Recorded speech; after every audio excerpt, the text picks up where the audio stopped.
Hello everyone, how are you all doing? I hope all of you are doing great. So in this video we will see chapter number 7 factors of production.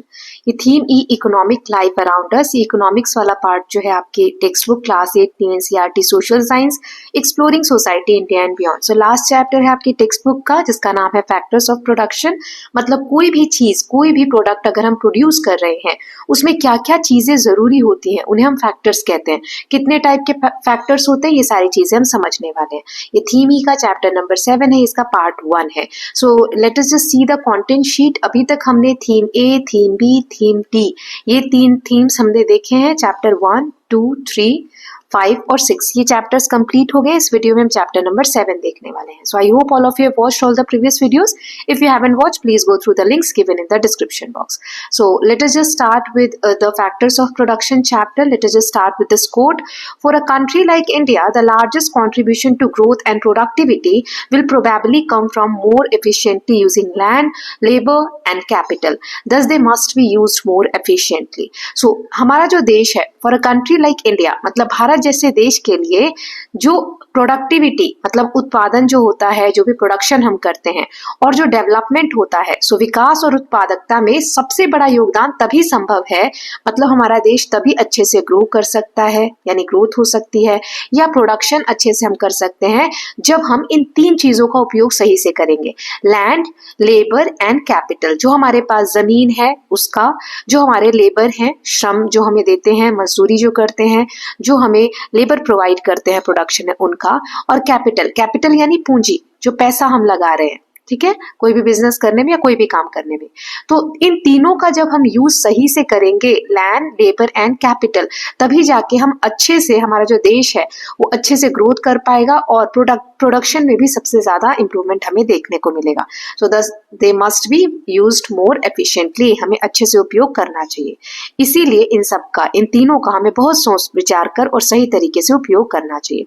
ये किसके द्वारा कहा गया है? विवेक देबरॉय जी द्वारा कहा गया। ये चेयरमैन रह चुके हैं economic advisory council to the prime minister. कब से कब तक इनका टर्म था? 2017 से 2024। ओके, कुछ यहाँ इमेजेस दी गई हैं, आप देख सकते हैं। यहाँ पर सैटेलाइट है, ये एक वर्कर है जो फैक्ट्री में काम कर रहा है, यहाँ कुछ चीजें प्रोड्यूस हो रही हैं, यहाँ हार्वेस्ट हो रहा है ट्रैक्टर से खेत में।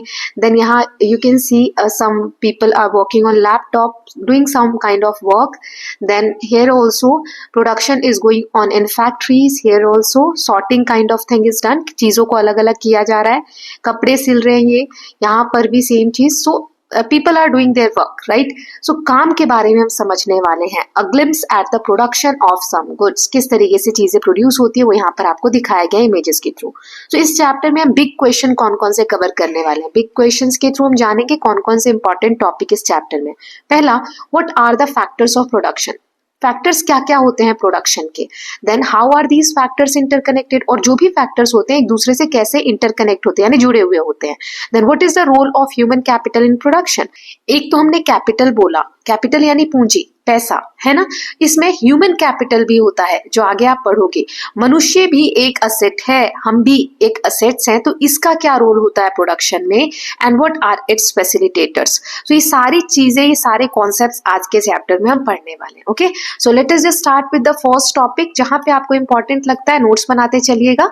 सो introduction. Have you ever wondered how your cloth, shoe, school bags और furniture, phone, computer etcetera are made. ये सारी जो चीजें हैं, कपड़े, जूते, स्कूल के बैग, फर्नीचर, फोन, क्या कभी आपने सोचा है कि चीजें बनती कैसे हैं? मेड मतलब बनती कैसे हैं। Every product around you goes through a production process. जो भी सामान आप अपने आसपास देख रहे हैं वो एक प्रोसेस से होकर गुजरता है जिसे कहते हैं production process. Before it finally reaches you, जब वो आपको मिलता है उससे पहले एक प्रोसेस से होकर वो गुजरता है। This production process involves using resources और inputs required to produce the final products. So सबसे पहले मान लो कि हमें कपड़े बनाने हैं तो उसके लिए कॉटन चाहिए, है ना। तो कॉटन क्या हो गया? रॉ मटेरियल, RM लिख रहे हो, या रिसोर्सेज, कौन कौन से रिसोर्सेज हमें चाहिए। सो रॉ मटेरियल हमने इनपुट की तरह यूज किया। इनपुट किस चीज में? कपड़े बनाने में, है ना। तो प्रोडक्शन किया कॉटन को, एज ए इनपुट हमने कॉटन को लिया प्रोडक्शन के प्रोसेस में और इससे फाइनल प्रोडक्ट बनाया। फाइनल प्रोडक्ट हमारा क्या बना, मान लो शर्ट बनानी है कॉटन की, तो कॉटन को यूज करके प्रोडक्शन प्रोसेस में एज अ इनपुट हमने फाइनल प्रोडक्ट या आउटपुट क्या निकाला, शर्ट। ओके, तो इस तरीके से एक फ्लो चार्ट बनेगा। सबसे पहले आता है रॉ मटेरियल जो कि इनपुट होता है, ये रॉ मटेरियल क्या होगा, इनपुट होगा, इससे प्रोडक्शन का प्रोसेस होगा, एरो आप देखते चलना, और प्रोडक्शन से हमारा क्या निकलता है, फाइनल प्रोडक्ट। ओके, ये यहाँ पे दिया हुआ है। द रिसोर्सेज और inputs used in producing goods or services and services are hence called factors of production. So यही रॉ मटेरियल या रिसोर्सेज जो हम यूज कर रहे हैं किसमें, प्रोड्यूसिंग गुड्स या सर्विसेज को प्रोड्यूस करने में, उसी को हम कहते हैं फैक्टर्स ऑफ प्रोडक्शन। जो चीजें प्रोडक्शन प्रोसेस में लग रही हैं वही कहलाती है factors of production. Now here is given, meet Ratna who runs a small restaurant named pause point on the city outskirt. शहर के बाहर वाला जो एरिया होता है वहां पर एक छोटा सा रेस्टोरेंट है रत्ना का जिसका नाम है pause point. Popular among highways travelers for its tasty high quality food, Pause Point is growing with a team of 7 people who assist Ratna in managing the business. 7 लोगों की मदद से रत्ना जो है ये बिजनेस चला रही है, बहुत ही फेमस है। जो भी हाईवे पे ट्रैवल करते हैं उनके अमंग ये चीजें बहुत फेमस है, हाई क्वालिटी का फूड मिलता है, टेस्टी रहता है खाना। When she started 5 years ago, she had to choose a location, organize money for rent and equipment, hire staffs, buy ingredients and plan how to make her dream a success. अब 5 साल पहले जब रत्ना ने ये काम शुरू किया उस वक्त ये सिर्फ सपना था, है ना, ड्रीम था। अब उसको कैसे पूरा करे वो सपने को, तो उसके लिए क्या क्या चीजें चाहिए, तो पहले तो उसे लोकेशन चूज करनी थी कि आखिर ये रेस्टोरेंट बनाया कहाँ पर जाए। तो उसने कौन सी जगह चुनी, हाईवे की, क्योंकि वहां पे गाड़ियां आती जाती रहती है, बहुत सारी चीजें डिसाइड करती है कि कौन सा लोकेशन हमें चुनना है। फिर उसने ऑर्गेनाइज किए होंगे पैसे, रेस्टोरेंट बनाना है, व्यवस्था उसमें करनी है तो पैसे तो चाहिए। तीसरा उसने इक्विपमेंट्स जो उसको चाहिए, खाना बनाने के लिए गैस स्टोव चाहिए होंगे, लोगों को सर्व करने के लिए बर्तन वगैरह चाहिए होंगे, बाकी जो भी चीजें चाहिए तो इक्विपमेंट्स में वो आ गया। फिर स्टाफ भी तो चाहिए होंगे, सारा काम वो अकेले तो कर नहीं सकती। और फिर इंग्रेडिएंट्स मतलब खाना बनाने में जो जो चीजें चाहिए वो भी लाई होगी। तो ये सारी चीजें क्या है, फैक्टर्स हैं किस चीज के, कोई एक प्रोडक्शन करने के, जो रत्ना का काम है रेस्टोरेंट को अच्छे से चलाने के लिए, राइट। नाउ इस एग्जाम्पल से यहाँ पे समझाया गया है, सो बिजनेसेस कंबाइन वेरियस इनपुट्स और फैक्टर्स। सो जो जैसे रत्ना का भी हमने बिजनेस का एग्जांपल देखा, सो इसमें बहुत सारे इनपुट्स या फिर जिसे हम फैक्टर्स कहते हैं प्रोडक्शन के, वो लगते हैं टू क्रिएट गुड्स और सर्विसेज। तब जाके कोई भी सामान बनता है, गुड्स यानी वस्तु, कोई भी सामान बनता है या सर्विस बनती है, which also generate opportunities for people to engage in economic activities. Business मतलब क्या होता है, अ फर्म और शॉप, अ फैक्ट्री एटसेट्रा। जैसे एक दुकान हो गई, कोई शॉप हो गई, फैक्ट्री हो गई, इसे हम बिजनेस कहते हैं। जो विच प्रोड्यूसेस और सेल गुड्स और प्रोवाइड अ सर्विसेज, जो सामान प्रोड्यूस करते हैं या बेचते हैं या सर्विसेज प्रोवाइड करते हैं, उन्हें हम बिजनेस बोलते हैं। Okay, now economics में, in economics the inputs used in production process or factors of production are classified into 4 types. So जैसे रत्ना के बिजनेस में 3-4 चीजें उसने यूज की, जमीन चाहिए थी उसको, पैसे चाहिए थे, लेबर चाहिए था, है ना, स्टाफ के फॉर्म में। तो ऐसे ही सभी फैक्टर्स को 4 तरीके से बांटा गया है, 4 पार्ट्स में बांटा गया है। पहला है लैंड, दूसरा है लेबर, तीसरा है कैपिटल और चौथा है entrepreneurship. So technology is a facilitator and a crucial factor that enables business to produce more goods with the same or fewer inputs. So technology एक तरीके से फैसिलिटी प्रोवाइड करती है जिसमें बहुत क्रूशियल, बहुत इंपॉर्टेंट फैक्टर है, जिसमें बिजनेस को एनेबल करती है ये टेक्नोलॉजीज की ज्यादा से ज्यादा सामान प्रोड्यूस कर पाए थोड़े से थोड़े इनपुट के साथ। जैसे मशीन अगर लगा दी तो मान लो 4 लेबर मिलके एक काम करते थे, अब वो मशीन अकेले ही कर रही है तो 4 लेबर का पैसा बचेगा, राइट। तो फ्यूअर मतलब थोड़े से इनपुट्स के साथ सेम प्रोडक्शन हो रहा है या ज्यादा प्रोडक्शन हो रहा है। Now let's learn more about these inputs in the sections ahead. अब एक एक करके इन चारों इनपुट्स के बारे में हम पढ़ेंगे, land, labour, capital and entrepreneurship. Okay, आगे बढ़ने से पहले यहाँ हम देखते हैं, let's explore in small group study the economic activities around us. अभी जो हमने इमेजेस देखी कि जिसमें लोग काम कर रहे हैं, ऐसी इकोनॉमिक एक्टिविटीज आपके आसपास कौन सी हो रही है, आपके लोकेलिटी में वो पता करनी है। देखो, इकोनॉमिक एक्टिविटीज मतलब ऐसा कोई भी काम जिसको करने से पैसे मिल रहे हो आपको, ठीक है, पैसे से इन्वॉल्वमेंट हो रही हो, तो उसे हम कहते हैं इकोनॉमिक एक्टिविटीज। जैसे आपकी मम्मी घर में खाना बना रही है, उसके बदले में उन्हें खाना उनको पैसे नहीं मिलते, तो वो इकोनॉमिक एक्टिविटी काउंट होगा क्या? नहीं काउंट होगा। लेकिन अगर कोई डोमेस्टिक हेल्प है जो घर में आती है, आपके लिए खाना बनाती है, तो उनको आप पैसे पे करते हैं, आपके पेरेंट्स पैसे देते हैं, राइट? तो वो इकोनॉमिक एक्टिविटी में काउंट होगा। Okay, now what are different types of goods and services being made और प्रोवाइडेड? तो आपको अपनी लोकेलिटी में देखना है कौन कौन सी डोमेस्टिक या कौन कौन से गुड्स एंड सर्विसेज प्रोवाइड हो रहे हैं। Here's a small report that Lata, Asha, Mohan, Kiran made. अब यहाँ पर आपके जैसे बच्चों ने रिपोर्ट्स रेडी की हैं, ऐसी रिपोर्ट्स आप रेडी कर सकते हैं। ओके, जैसे types of shop, grocery shops जो होती हैं, दुकान होती है किराने की, जैसे 13 है इनकी लोकेलिटी में, और यहाँ पे अनाज मिलता है, दूध मिलता है, ब्रेड मिलता है। क्या क्या इनपुट्स लगते हैं इसमें? जैसे पैकेज्ड गुड होते हैं, पेरिशेबल्स। पेरिशेबल्स कौन से होते हैं? जो खराब होने वाले हो। दूध को आप ज्यादा समय तक नहीं रख सकते, राइट? सब्जियां हैं, उसको ज्यादा समय तक नहीं रख सकते, और स्टोरेज का स्पेस भी चाहिए, सामान रखने के लिए जगह भी चाहिए। तो ये सारे इनपुट्स ये ग्रोसरी शॉप्स जो होती हैं, किराने की दुकान होती है, उनको चाहिए होता है। फिर रेस्टोरेंट या फूड स्टॉल्स जो होते हैं, वहाँ पे बना हुआ खाना, ये सर्विस प्रोवाइड करते हैं। गुड्स और सर्विसेज, स्नैक्स और बीवरेजेस। बीवरेजेस मतलब क्या होता है? पीने वाले जो ड्रिंक्स होते हैं उसको कहा जाता है, ठीक है, जैसे सॉफ्ट ड्रिंक्स, कोल्ड ड्रिंक्स, ये सब। अब इसमें कौन कौन से इनपुट चाहिए? खाना बनाना है तो इंग्रेडिएंट्स चाहिए, रॉ यानी कच्चा, जैसे सब्जियां, फ्रूट्स, गैस, यूटेंसिल्स, कुक और हेल्पर, ये चीजें चाहिए, राइट? नाउ नेक्स्ट देख लेते हैं वेजिटेबल्स वेंडर, जो सब्जियां बेचते हैं, तो वो क्या सर्विसेज प्रोवाइड कर रहे हैं? हमें फ्रेश वेजिटेबल और फ्रूट्स ला कर देते हैं। उनको क्या क्या इनपुट चाहिए? फ्रेश प्रोड्यूस जो सामान बेच रहे हैं वो चाहिए, बास्केट्स चाहिए, वेइंग स्केल चाहिए, जो तराजू होता है वो चाहिए, कार्ट चाहिए, ठेला या स्टॉल लगाने के लिए जगह चाहिए, स्टॉल्स चाहिए, right?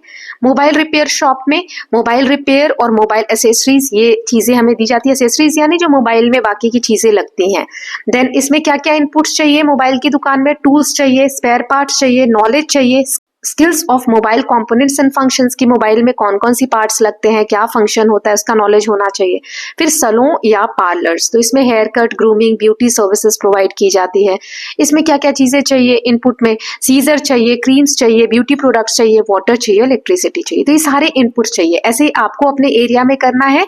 So looking at your groups report, think about the following. अब ये जो हमने अभी रिपोर्ट पढ़ी, उसमें सोचो, where do people get the money that they need for their business. अब जैसे मान लो हम सैलून का एग्जाम्पल लेते हैं, जहां पर आप बाल कटवाने जाते हैं, उसका एग्जाम्पल लेते हैं। तो उस व्यक्ति को, जिसका भी वो सैलून है, वहां पर उसको पैसा कहाँ से मिला होगा उस बिजनेस को करने का?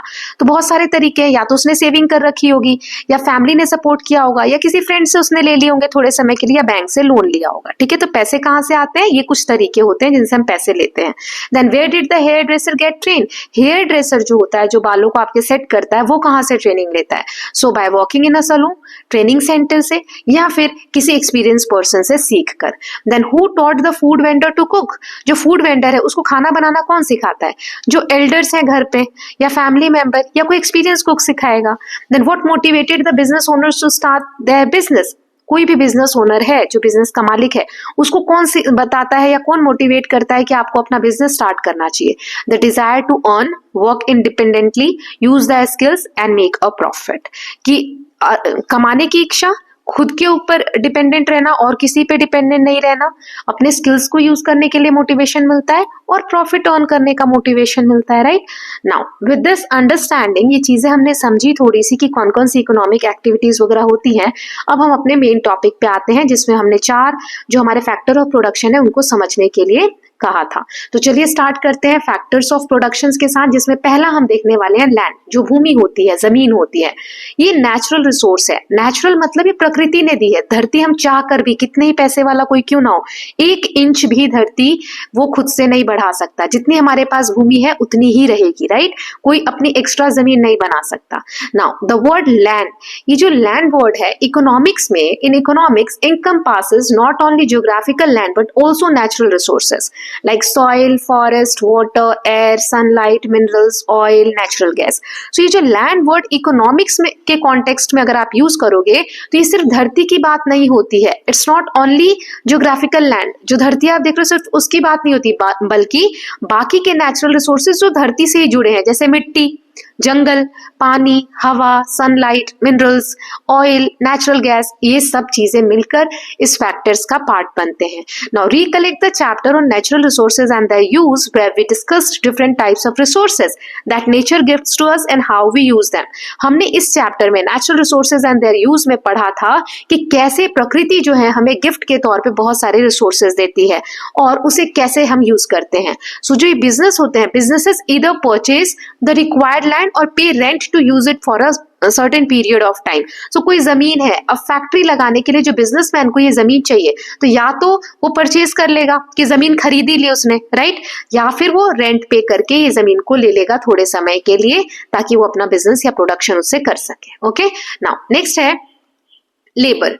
तो हमने लैंड समझ लिया, अब लेबर. लेबर में ह्यूमन रिसोर्सेस, ये क्या था, लैंड क्या था हमने देखा, नेचुरल रिसोर्सेस, प्रकृति के द्वारा हमें मिलता है. लेबर क्या है, human resources. Labour is essential in production. जब तक लेबर नहीं होंगे, श्रमिक नहीं होंगे, तब तक प्रोडक्शन सही से हो ही नहीं पाएगा. सो प्रोडक्शन के प्रोसेस में लेबर बहुत जरूरी होते हैं, involving physical and mental efforts. या तो आप फिजिकली, जो लेबर्स होते हैं फिजिकली हेल्प करते हैं बिजनेस में या प्रोडक्शन प्रोसेस में, या फिर मेंटली. अगर कोई डिजाइन बनाना है, सॉफ्टवेयर डिजाइन करना है, तो इसमें आप मेंटली अपने स्किल्स का यूज करोगे, right. Carpenters, farmers, construction workers, teachers and doctors are varying level of physical strength, knowledge and skills. Skill क्या होता है, कोई भी एक आपकी ability to do an activity और job well with practice and training. Practice के द्वारा, ट्रेनिंग के द्वारा आप किसी काम को करने में अच्छे से सक्षम हो चुके हैं, आपके अंदर एबिलिटी आ गई है, तो उसे हम स्किल कहते हैं. ओके, सो जैसे मैं अभी पढ़ा रही हूँ आपको, तो मेरे अंदर नॉलेज है वो मैं आपको बता रही हूँ, राइट. कोई आपके जैसे कारपेंटर्स है, लकड़ी का काम होता है आपके घर में, वो अपने स्किल्स के थ्रू पैसे अर्न कर रहे हैं, तो या तो फिजिकली इन्वॉल्व हो रहे हैं या मेंटली इन्वॉल्व हो रहे हैं, right. So everyone contributes differently through their work, helping create goods and services for the society needs.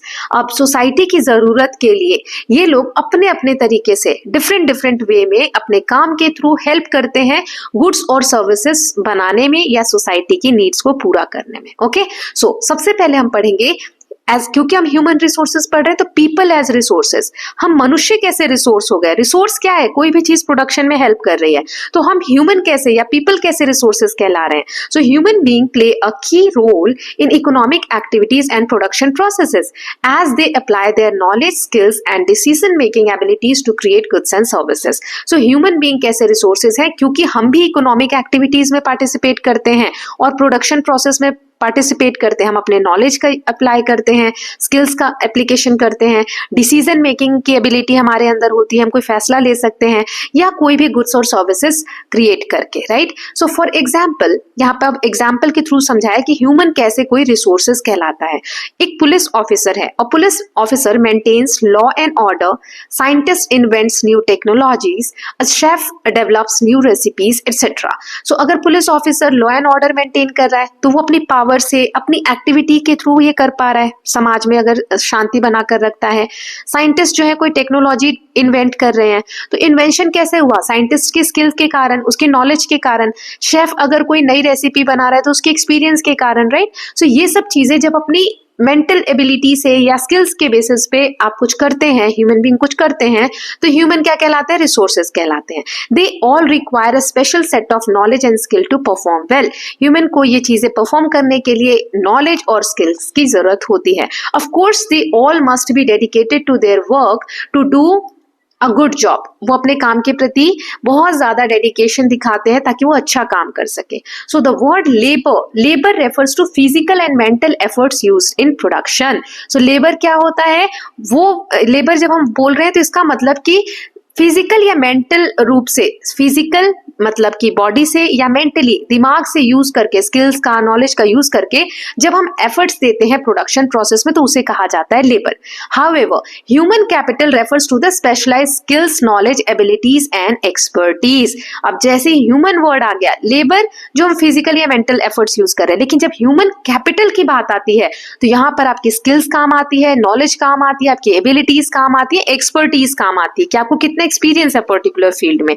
Now it requires required to perform that labour. So ये सारा लेबर प्रोड्यूस तभी कर सकते हैं आप फिजिकल और मेंटल काम कब करेंगे, फिजिकली आप कोई काम या मेंटली कब करेंगे तो ये लेबर बनेगा, जब आपके पास ह्यूमन कैपिटल है, जिसके पास स्किल हो, नॉलेज हो, एबिलिटी हो, एक्सपर्टीज हो, तब जाके ये परफॉर्म करेंगे कैसे, as a labour. Thus human capital is not just the basic efforts of labour but also the quality and efficiency of that labour. So ऐसा नहीं है कि ह्यूमन कैपिटल जो है सिर्फ लेबर के एफर्ट्स को नहीं कहा जाता है, क्वालिटी और एफिशिएंसी कि कितनी अच्छी स्किल्स है उसके पास, कितनी अच्छी एक्सपर्टीज है, कितना एफिशिएंट है कोई अपना काम करने में, राइट। सो ये भी डिपेंड करता है ह्यूमन कैपिटल के through. Okay, now here you can see some images. So worker at tea plantation जो चाय के बागान होते हैं उसमें काम कर रहे हैं, केमिकल इंजीनियर यू कैन सी, यहाँ पे कारपेंटर अपना काम कर रहे हैं, सॉफ्टवेयर डेवलपर सॉफ्टवेयर डेवलप कर रहे हैं, एजुकेशन एंड ट्रेनिंग में आप देख सकते हो यहाँ पर। So these are some activities जिसमें स्किल्स की नीड होती है, राइट। तो इन इमेजेस के थ्रू क्या समझाना चाह रहे हैं आगे देखते हैं। सबसे पहले एजुकेशन और ट्रेनिंग के बारे में यहाँ पर दिया हुआ है, facilitators of human capital. So education and training, so education helps individual gain knowledge, start with basic literacy and extending to expertise in specific fields. So education और ट्रेनिंग से क्या होता है, एजुकेशन शिक्षा प्राप्त करने से हमें नॉलेज मिलती है, बेसिक लिटरेसी अगर आ जाए, बिल्कुल पढ़ना लिखना थोड़ा सा अगर आ जाए तो ये हम एक्सटेंड करते हैं एक्सपर्टीज इन स्पेसिफिक फील्ड, किसी पर्टिकुलर फील्ड में एक्सपर्टीज हासिल कर सकते हैं धीरे धीरे अपनी नॉलेज को बढ़ा के। What you learn in school enriches your knowledge and prepares you to solve real world problem.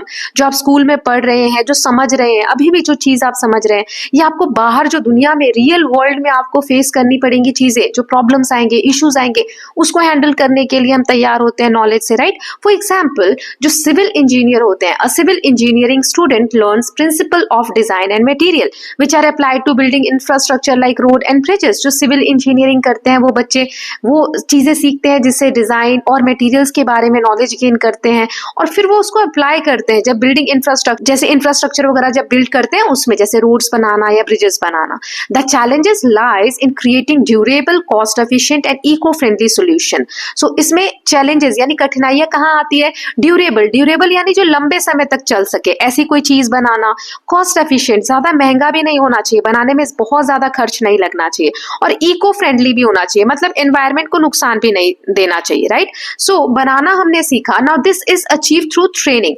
ये हमें ट्रेनिंग से ये चीजें अचीव होती है कि कैसे हम ड्यूरेबल कोई चीज बनाए, कॉस्ट एफिशिएंट बनाए या इको फ्रेंडली सॉल्यूशंस बनाए, right. So such as observing construction site. अब कहीं पे कंस्ट्रक्शन साइट है जहां पे बिल्डिंग बन रही है, आप वहां जाकर देखोगे कि किस तरीके का मटेरियल यूज हो रहा है, कैसे बनाया जा रहा है, राइट। तो ये ट्रेनिंग का पार्ट हो गया। टेस्टिंग मटेरियल्स, जो मटेरियल यूज हो रहा है उनको टेस्ट करके, understanding safety procedures and hands on application. Hands on application मतलब आप अप्लाई करके भी देख रहे हो, ठीक है। So with education and training individuals are prepare to excel in their career. So education और ट्रेनिंग पाकर, शिक्षा का और ट्रेनिंग को पाकर इंडिविजुअल्स, कोई भी एक व्यक्ति जो होता है वो प्रिपेयर होता है कि वो आगे बढ़ सके अपने करियर्स में। ओके, सो एजुकेशन और ट्रेनिंग इसलिए रिक्वायर्ड होती है। ह्यूमन कैपिटल में हम ये पहला पॉइंट पढ़ रहे हैं कि ह्यूमन कैपिटल कैसे बनता है, तो सबसे पहले एजुकेशन और ट्रेनिंग, ठीक है।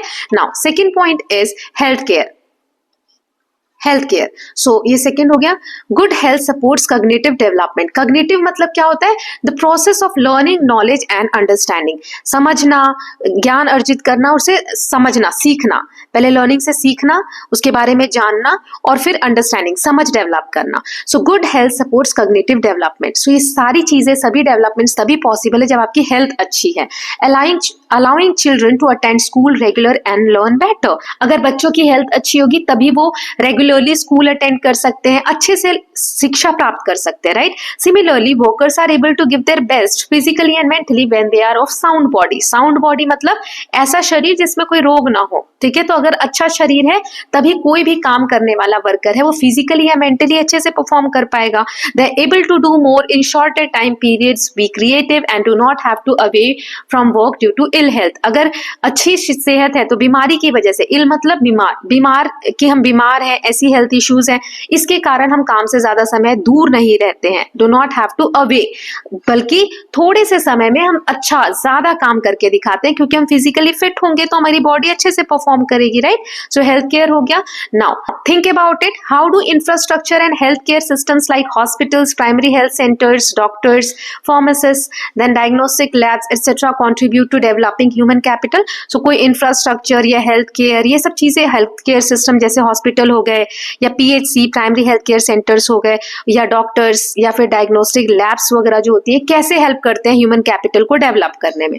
तो इसका एक आंसर मैंने यहाँ लिखा है, they keep people healthy and free from disease. Doctors क्या करते हैं, कोई बीमारी है, डिजीज है, तो उससे कैसे इलाज करें ताकि पीपल हेल्दी रहे, right? Healthy individual can attend school and work regularly. अगर इंडिविजुअल जो है, इंडिविजुअल मतलब कोई भी व्यक्ति अगर हेल्दी है तो स्कूल या अपना काम रेगुलरली अटेंड कर पाएगा. Then good health improves learning ability and concentration. अगर हमारी हेल्थ अच्छी है तो हमारा कंसंट्रेशन अच्छा रहता है. Access to treatment reduce long term illness and disabilities. अगर जो जांच है, ट्रीटमेंट है, जो इलाज है वो हमें मिल जाए तो ये रिड्यूस करता है कि लंबे समय तक बीमारी ना चले, जल्दी ट्रीटमेंट मिल जाएगा, right? Then a healthy population becomes more productive and skills. किसी भी देश की पॉपुलेशन जो है, जनसंख्या जो है, अगर हेल्दी होगी तो उनकी स्किल ज्यादा होगी उनके पास और प्रोडक्शन कैपेसिटी जो है वो ज्यादा होगी. ओवरऑल अगर आप देखें तो ये सारी चीजें जो हमने पढ़ी यहाँ पर, health care, doctors, hospitals, it helps people acquire better education, training and efficiency. Okay, now let us just move ahead with the next topic, social and cultural influences. तो हमने अभी पहला जो पढ़ा था फैसिलिटेटर्स ऑफ ह्यूमन कैपिटल, अब हम देख रहे हैं सोशल एंड कल्चरल इन्फ्लुएंसेस, मतलब जो सामाजिक या फिर कह सकते हैं कल्चर जो हमारा होता है, हमारी जो संस्कृति होती है, ये कैसे इन्फ्लुएंस करती है. सो let us just read it together. A culture of hard work, continuous improvement endeavoring to do things well has helped countries to move forward. अगर संस्कृति ऐसी है किसी देश की जहाँ पे लगन से काम किया जाए, बहुत कठिन परिश्रम किया जाए, काम किया जाए मेहनत से, कंटिन्यूअसली हम इम्प्रूवमेंट की तरफ ध्यान दें, तो ये सारी चीजें हेल्प करती है कंट्रीज को कि आगे बढ़ सके country. There is a Japanese concept called kaizen. Kaizen एक कॉन्सेप्ट है जापान में जिसका मतलब होता है कंटिन्यूअस इंप्रूवमेंट, कि धीरे धीरे लगातार, कंटिन्यूअस मतलब लगातार इंप्रूवमेंट आपको करनी है. ये जो कॉन्सेप्ट है ये जापान में अप्लाइड हो रहा है सिंस मिड 1940 से, and has help Japan achieve higher standards of living for its people. इस कॉन्सेप्ट ने, काइजन जो कॉन्सेप्ट है कि कंटिन्यूअसली लगातार आपको इंप्रूवमेंट पे ध्यान देना चाहिए, वहां के जो लोग हैं उनकी स्टैंडर्ड ऑफ लिविंग मतलब जो रहन सहन है उसमें बहुत ज्यादा अचीवमेंट उन्होंने देखी है कि वो हाई हुआ है, लोगों का स्टैंडर्ड ऑफ लिविंग जो है हाई हुआ है. Another example could be that of German work ethic. जो जर्मनी है वहां पे वर्क एथिक है, काम में एक तरीके की नैतिकता दिखती है, जैसे which is deeply rooted in their history. उनका जो इतिहास है वहां से ये चीजें दिखती हैं कि जर्मन जो लोग हैं वो किस तरीके से काम को बिल्कुल एथिकली करते हैं. Germany is renowned for its high quality industrial output. उनकी जो इंडस्ट्रीज के आउटपुट है, आउटपुट यानी जो प्रोडक्शन करते हैं वो बहुत हाई क्वालिटी के होते हैं.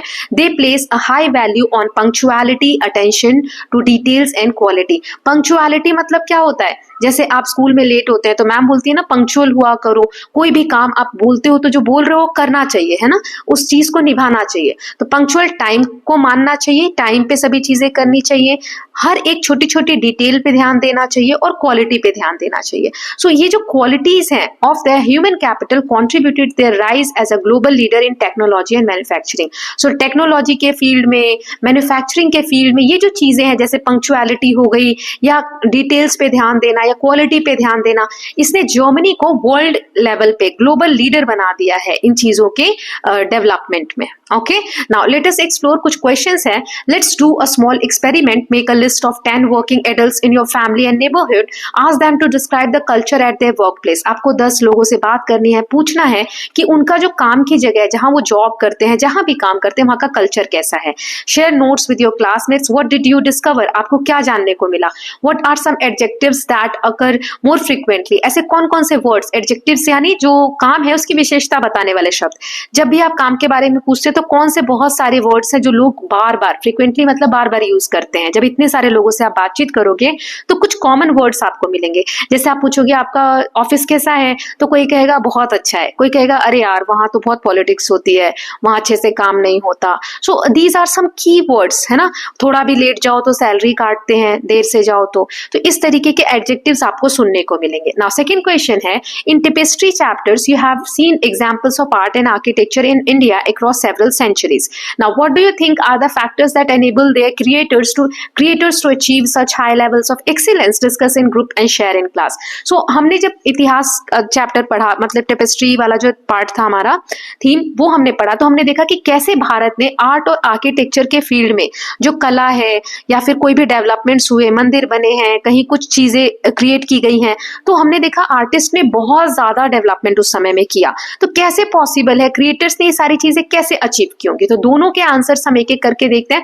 तो आप लोगों से पूछेंगे ना, तो कुछ लोग कहेंगे अरे हमारा स्टाफ तो बहुत सपोर्टिव है, कुछ कहेंगे हार्ड वर्किंग है हमारे ऑफिस का एनवायरनमेंट, रिस्पेक्टफुल है, हमें वहां पे रिस्पेक्ट मिलती है, कोई कहेगा डिसिप्लिन्ड है बहुत ज्यादा, कोई कहेगा टीम ओरिएंटेड है, टीम मिलकर काम करती है, पंक्चुअलिटी पे बहुत ज्यादा फोकस होता है, कोऑपरेटिव है सारे, फ्रेंडली नेचर है वहां पर, बिजी रहते हैं सब। नाउ सेकंड क्वेश्चन जो था हमारा इन टेपेस्ट्री ऑफ, जो हमने आर्ट और आर्किटेक्चर में देखा कि क्रिएटर्स ने कैसे इतनी डेवलपमेंट्स की होंगी या कैसे ये हाई स्किल्स या एक्सीलेंस जो है वो अचीव किया होगा। So strong traditional skills passed down through generations, ये एक जनरेशन से दूसरे जनरेशन तक जो स्किल्स हैं वो पास हुई होंगी।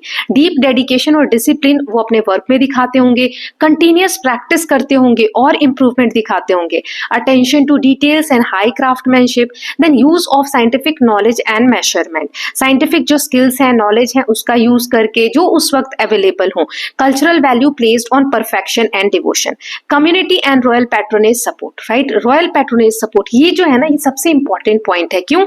जो राजा महाराजा होते थे वो पूरी जिम्मेदारी ले लेते थे, कोई भी कलाकार अगर है तो कहते थे हम आपका सारा खर्चा देखेंगे, हम आपको पैट्रोनेज दे रहे हैं, मतलब संरक्षण दे रहे हैं, आप अपना काम बिल्कुल ईमानदारी से करो, आप अपने स्किल्स पे वर्क करो। तो ये बहुत बड़ा सपोर्ट होता है। नहीं तो जो नॉर्मल लोग होते हैं वो अपने खाने पीने की चीजें ही जोड़ने में पूरा जीवन बिता देते हैं, राइट। सो जो पैट्रोनेज मिलता था उसकी वजह से वो बिल्कुल बेफिक्र होकर अपने स्किल्स को डेवलप करते थे। Now next topic is challenges to human capital.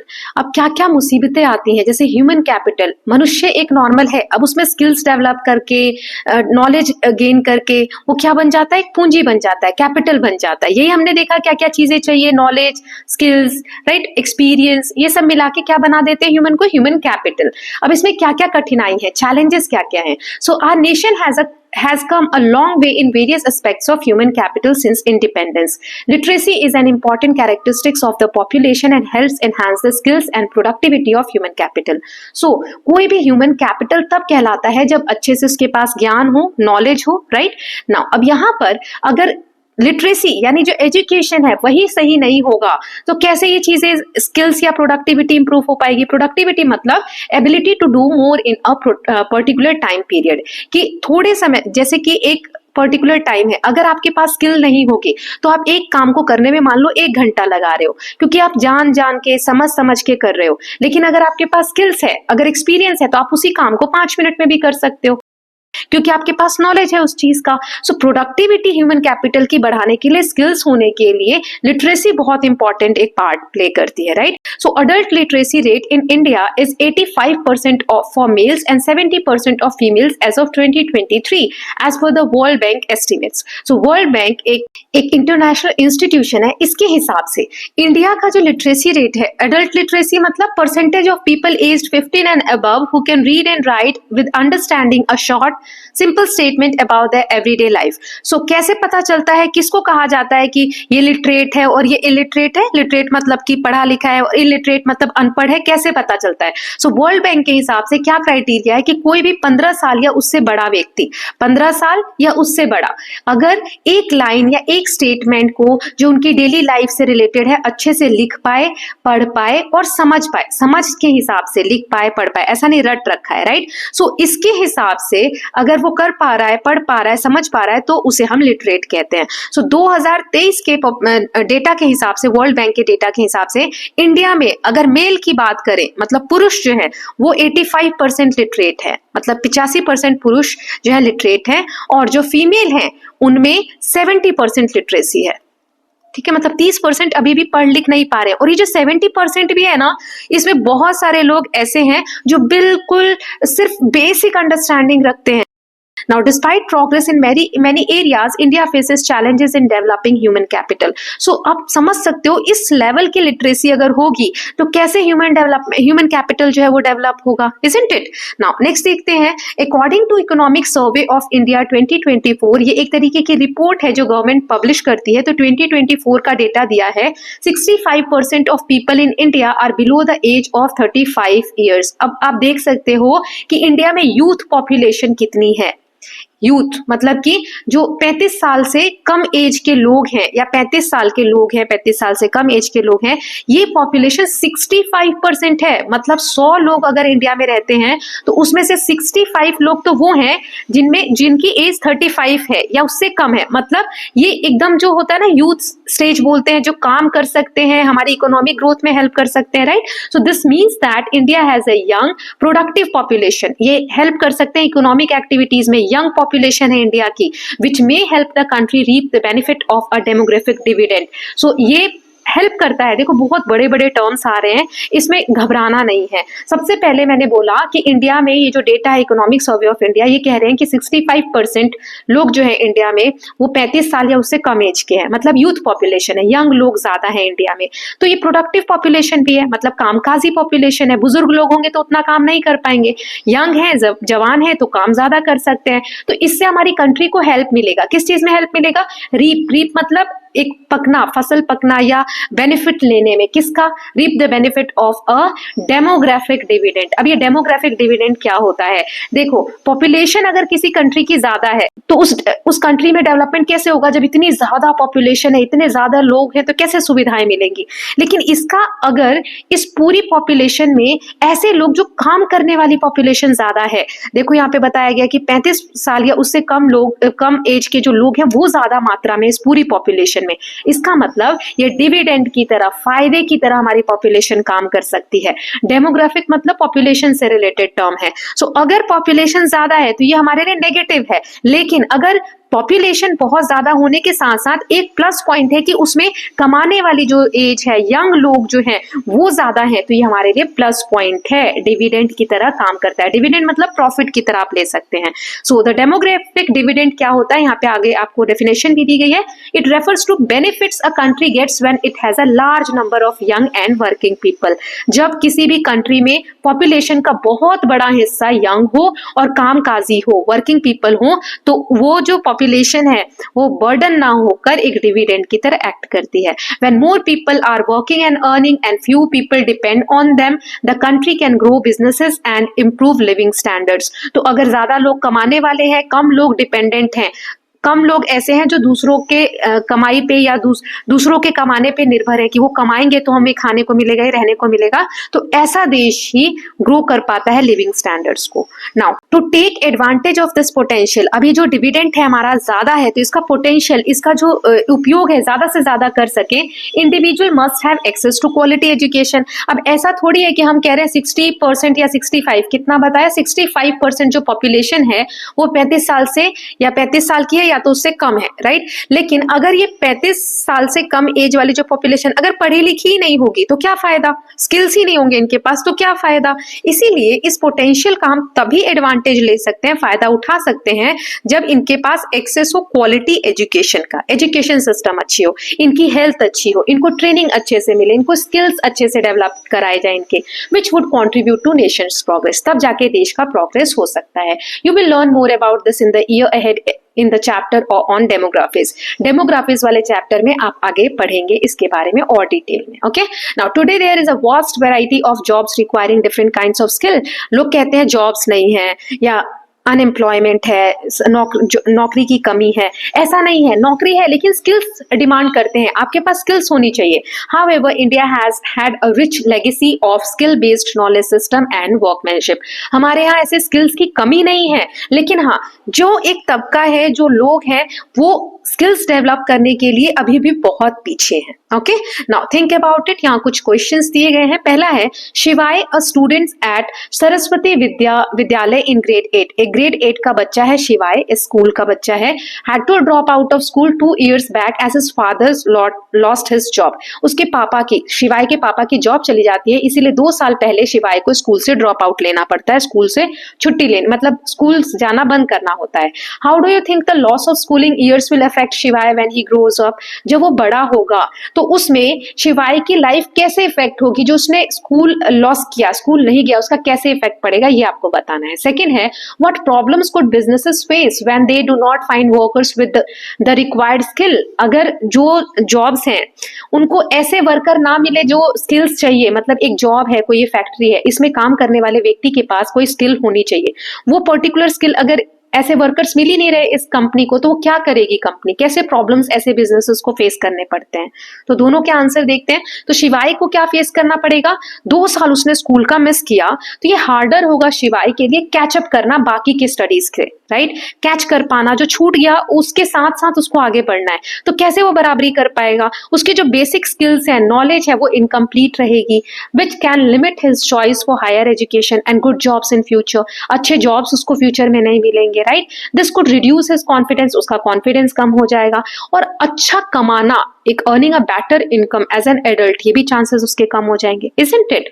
Now अब क्या होगा जब अच्छे स्किल्स वाले लोग नहीं मिलेंगे बिजनेसमैन को? तो बिजनेसेस क्या करेंगे? स्ट्रगल करेंगे to maintain quality and efficiency when they lack skill worker. अगर स्किल वर्कर नहीं मिलेंगे तो उनको क्वालिटी की कमी महसूस होगी, एफिशिएंसी की कमी महसूस होगी, वर्क में टेक लॉन्गर। अगर स्किलफुल कोई बंदा है, कोई भी व्यक्ति है, तो वो काम को जल्दी कर लेगा।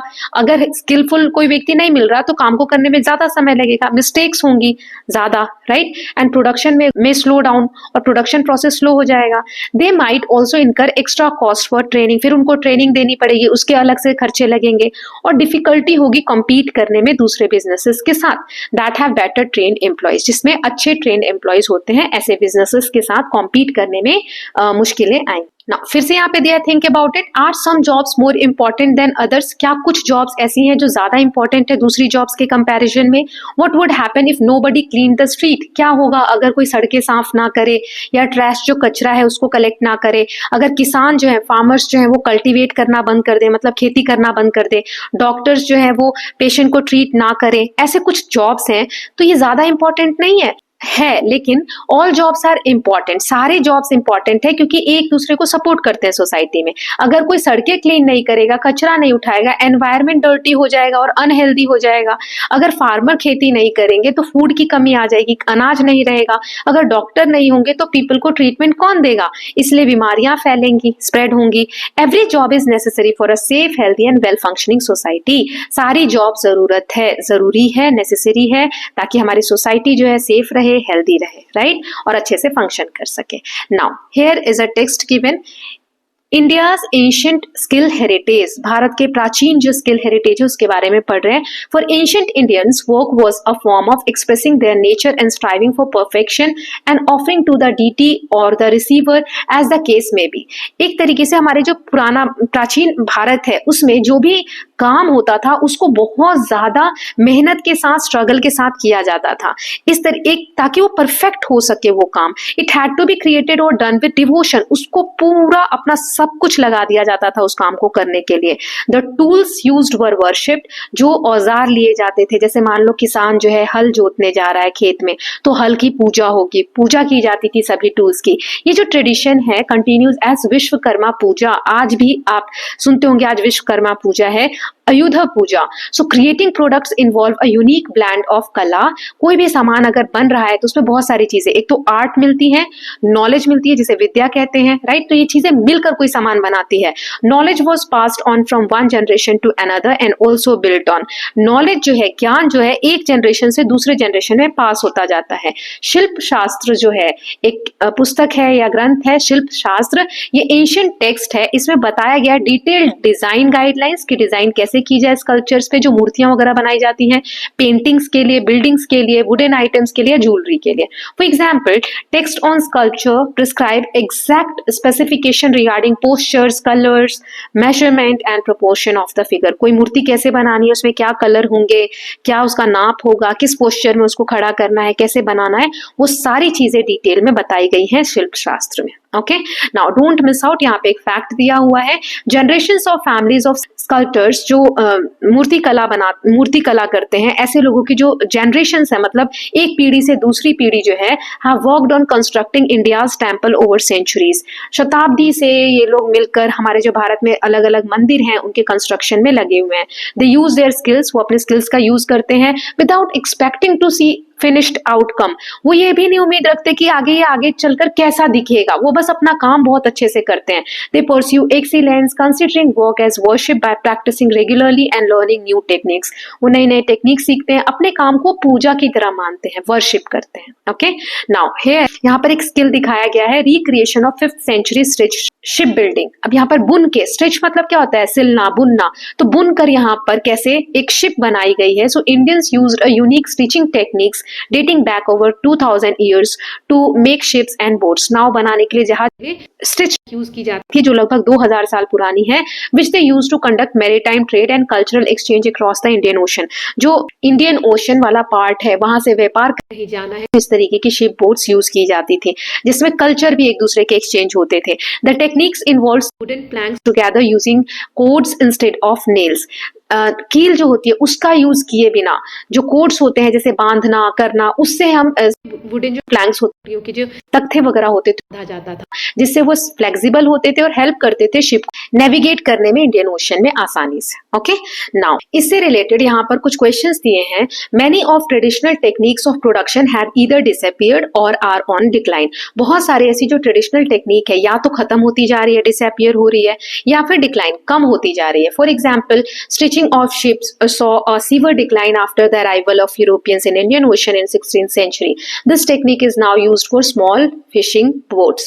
So ये जो टेक्निक्स है जो अभी हमने पीछे इमेज में देखी, वो पूरी तरीके से हम कह सकते हैं खत्म ही हो गई है, डिक्लाइन हो गई। कब? जब यूरोपियंस हमारी कंट्री में आ गए, अराउंड 16th सेंचुरी। सो अब सिर्फ ये टेक्निक यूज होती है जो छोटी बोट्स बनाई जाती है, नाव बनाई जाती है मछली मारने के लिए, मछली पकड़ने के लिए, उसमें।